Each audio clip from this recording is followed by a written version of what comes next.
সবাইকে আবারও স্বাগত জানাচ্ছি আমাদের পিএইচপি প্রোগ্রামিং টিউটোরিয়ালে। গত পর্বে আমরা স্ট্রিং অপারেশনের উপর কিছু অপারেশন দেখিয়েছিলাম। এবার আমরা দেখাবো হচ্ছে ম্যাথ ফাংশনের উপর কিছু অপারেশন। সেজন্য আমরা আমাদের htdocs ডিরেক্টরি থেকে আমাদের যে টিউটোরিয়াল আছে সেখানে আসলাম। এখানে এসে আমরা প্রথমে 4.php নামক একটা ফাইল তৈরি করে নিলাম এবং এখানে আমরা প্রথমে ইনিশিয়ালি কিছু HTML ট্যাগ ইউজ করলাম এবং এটা দিলাম হচ্ছে ম্যাথ ফাংশন। এখন আমাদের এই বডি ট্যাগের মধ্যে আমরা আমাদের ম্যাথের সকল অপারেশন চালাবো। আমরা প্রথমে আমাদের পিএইচপি শুরু করলাম। আপনারা জানেন পিএইচপি কিভাবে শুরু করতে হয়। এখানে আমরা আমাদের যেই ম্যাথের যে ফাংশনগুলো আছে সেগুলো ইউজ করবো। আমরা প্রথমে শুরু করলাম, প্রথমে আমরা পাওয়ার দেখব। সেজন্য আমরা প্রথমে একো করব হচ্ছে এখানে POW লিখলাম, অর্থাৎ আমরা দেখব হচ্ছে পাওয়ার। এখন আমরা এটা কনক্যাটিনেট করব কার সাথে, আমাদের যে পাওয়ার আছে, যে পাওয়ার ফাংশন আছে সেটার সাথে, অর্থাৎ POW। তার আগে আমরা দুটো ভেরিয়েবল তৈরি করে নিই। $x = 5 এবং $y = 3। এখন আমরা যদি আমাদের এখানে দুটো ভ্যালু দিই, একটা হচ্ছে $x এবং আরেকটা হচ্ছে $y। এখন আমরা যদি আমাদের এই কোডটা রান করি তাহলে কি হবে দেখেন।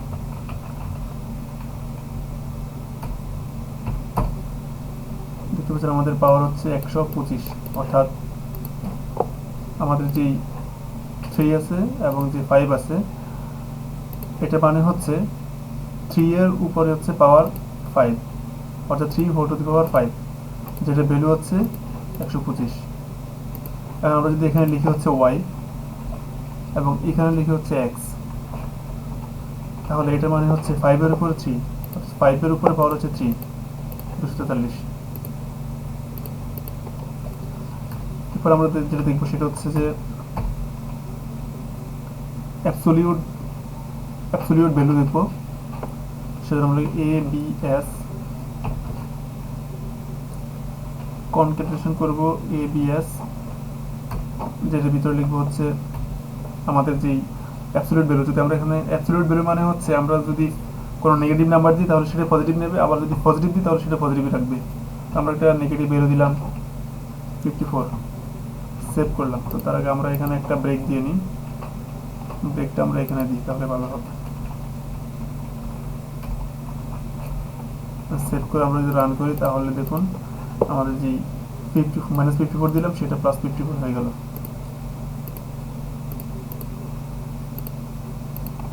এরপর আমরা যেটা দেখাবো সেটা হচ্ছে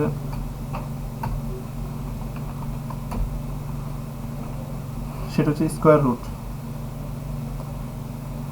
তো আমরা এখানে লিখবো, প্রথমে ব্রেক দিয়ে নিই, তারপর হচ্ছে স্কোয়ার রুট, সেটা কনক্যাটিনেশন করবো হচ্ছে SQRT। এটার মধ্যে আমরা যদি এখন 16 লিখি তাহলে আমাদেরকে দেখাবে হচ্ছে 4, কারণ 16 এর স্কোয়ার রুট হচ্ছে 4, 16 স্কোয়ার রুট 4 দেখাচ্ছে।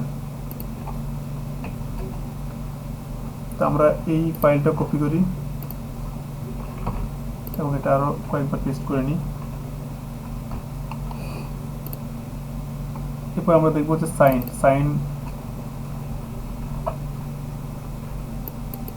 সাইন দেখানোর জন্য আমরা এখানে প্রথমে sin লিখবো। তো আমরা কত ডিগ্রি সাইন দেখবো সেটা এখন দেখবো। যদি 90 ডিগ্রি দেখি তাহলে 90 ডিগ্রি সাইন যত সেটা আমাদের এখন প্রিন্ট করে দেখাবে।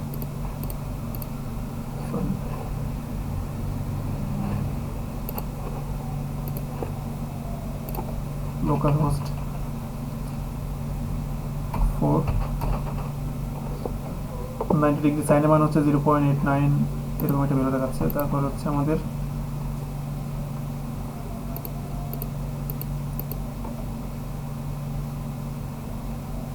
দেখবো হচ্ছে আমরা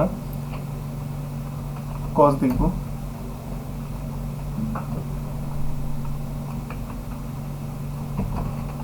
cos ডট cos, কজের 90 ডিগ্রি মান কত সেটা দেখব। তো সেটা লিখলে আমাদের এখানে কজের যে 90 ডিগ্রিতে কত ভ্যালু সেটা আমাদের দেখাচ্ছে মাইনাস সামথিং। এরপর আমরা দেখব হচ্ছে পাই এর মান কত। তো পাইয়ের মান দেখানোটা আরো অনেক ইজি। পিআই লিখলাম এবং কনক্যাটিনেশন করলাম হচ্ছে পাই। এখানে কিছু দেওয়া লাগবে না। আর পাইয়ের মান যে 3.1416 সেটা আমাদেরকে এখন এখানে দেখাবে। এরপরে আমরা দেখব হচ্ছে একটা র্যান্ডম নাম্বার দেখব, কিভাবে একটা র্যান্ডম নাম্বার জেনারেট করা যায় সেটা দেখব। সেটা দেখার জন্য আমরা প্রথমে এখানে র্যান্ড লিখলাম। তো আমরা র্যান্ডম নাম্বার দুইভাবে দেখব, একটা হচ্ছে একটা রেঞ্জ সহকারে, একটা রেঞ্জ ছাড়া। প্রথমে আমরা র্যান্ডম নাম্বার যে রেঞ্জ সহকারে আছে সেটাকে দেখে নিই, রেঞ্জ ছাড়া আছে সেটা আমরা দেখি। এখন রান করলে এখানে একটা র্যান্ডম নাম্বার জেনারেট হচ্ছে। যতবার আমরা রিলোড করব ততবার নাম্বারটা চেঞ্জ হবে। কিন্তু আমরা যদি এখন একটা রেঞ্জ দিয়ে দিই, সেটা আমরা নতুন একটা লাইনে লিখি।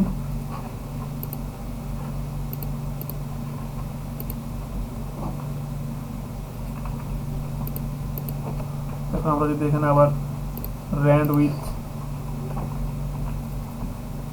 রেঞ্জ সেটা লিখি এবং এটার ভিতরে যদি আমরা একটা রেঞ্জ দিয়ে দিই, যেমন আমরা 10 থেকে 20-এর মধ্যে একটা র্যান্ডম নাম্বার জেনারেট করতে চাই, তাহলে সে 10 থেকে 20-এর মধ্যে আমাদেরকে র্যান্ডম নাম্বার জেনারেট করে দেখাবে। এখানে 12 জেনারেট করছে, 10-এর নিচে দেখাবে না, আবার 20-এর উপরে দেখাবে না। আচ্ছা, এরপরে হচ্ছে আমরা দেখব হচ্ছে যে কোনো একটা ফ্লোটিং নাম্বারের মধ্যে যে আমাদের যে সেল নাম্বার যেটা সেটা আমরা প্রিন্ট করে কিভাবে প্রিন্ট করে দেখাতে সেটা দেখব। প্রথমে আমরা দেখব হচ্ছে সেল। সেল মানে কি আপনাদের একটু পরে আমি বোঝাচ্ছি।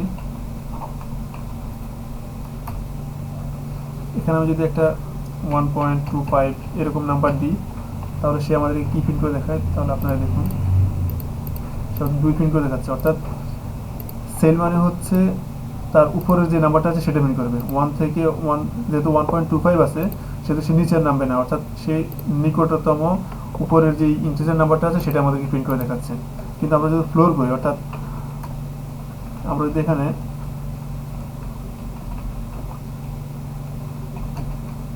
ডট ফ্লোর লিখি এবং এখানে আমরা যদি 1.25 লিখি, তাহলে হচ্ছে আমাদের কি 1.25 এর নিম্নতম যে নিকটতম ইন্টিজার নাম্বারটা আছে সেটা দেখাবে। অর্থাৎ এখানে আমাদের দেখাবে হচ্ছে 1, কারণ আমাদের 1.25 এর ফ্লোর নাম্বার হচ্ছে 1। এরপর আমরা দেখব হচ্ছে কিভাবে ইনক্রিমেন্ট এবং ডিক্রিমেন্ট করা যায়। আমরা উপরে দুটো ভেরিয়েবল লিখছি, একটা x এবং y। তো আমরা প্রথমে যে x ভেরিয়েবলটা আছে সেটাকে ইনক্রিমেন্ট করে প্রিন্ট করে দেখাবো। সেজন্য আমরা এখানে লিখি হচ্ছে ব্রেক দিয়ে। ইনক্রিমেন্ট মানে হচ্ছে 1 যোগ করা, অর্থাৎ প্রতিবারই আমাদের যেই ভ্যালু আছে সেটার সাথে 1 করে যোগ করা। তো ইনক্রিমেন্ট লেখার সিস্টেম হচ্ছে যেই আমরা ভ্যালুর যে ভেরিয়েবলে ইনক্রিমেন্ট করবো সেই ভেরিয়েবল লিখবো, তারপর ডাবল প্লাস দেব। আর ডিক্রিমেন্ট করার জন্য হচ্ছে মাইনাস দেব। যারা সি প্রোগ্রামিং জানেন তারা এগুলো ভালোই বুঝবেন।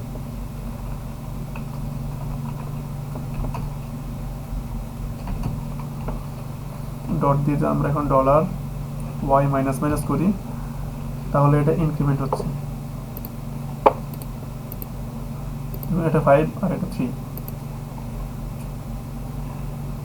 আচ্ছা, এটা ইনক্রিমেন্ট হবে না, আমরা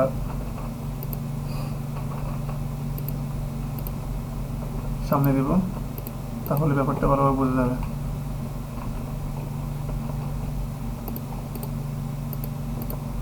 তাও দেখতে পাচ্ছেন আমাদের ইনক্রিমেন্ট হচ্ছে 6 এবং 2।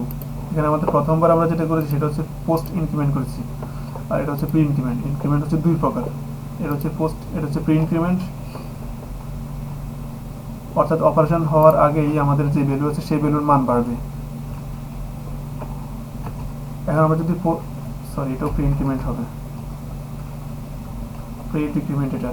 এখন আমরা যদি এটা পোস্ট ইনক্রিমেন্ট করি তাহলে আমাদেরকে ভ্যালু দেখাবে না, কিন্তু আমাদের যে অপারেশন সম্পন্ন হয়েছে সেটা আমাদেরকে করে দেখাবে। এরকম আরও অসংখ্য অসংখ্য পরিমাণের ম্যাথ ফাংশন আছে। আপনারা বিভিন্ন ধরনের রিসোর্স থেকে সেগুলো শিখতে পারবেন। ইউটিউবে ম্যাথ ফাংশন ইন পিএইচপি লিখে সার্চ দিলে এরকম অ্যাভেলেবল ম্যাথ ফাংশন পাবেন। আমি যদি ম্যাথ ফাংশন ইন পিএইচপি লিখে সার্চ করি তাহলে এরকম অসংখ্য ম্যাথ ফাংশন আছে। এখানে w3schools.com আছে, php.net ম্যানুয়াল আছে, তাছাড়া টিউটোরিয়াল পয়েন্ট আছে, জাভা টি পয়েন্ট আছে। এইসব ওয়েবসাইট থেকে আপনারা এগুলো শিখতে পারবেন। এই পর্ব আজকে এই পর্যন্তই। নেক্সট পর্ব দেখার আমন্ত্রণ রইল। খোদা হাফেজ।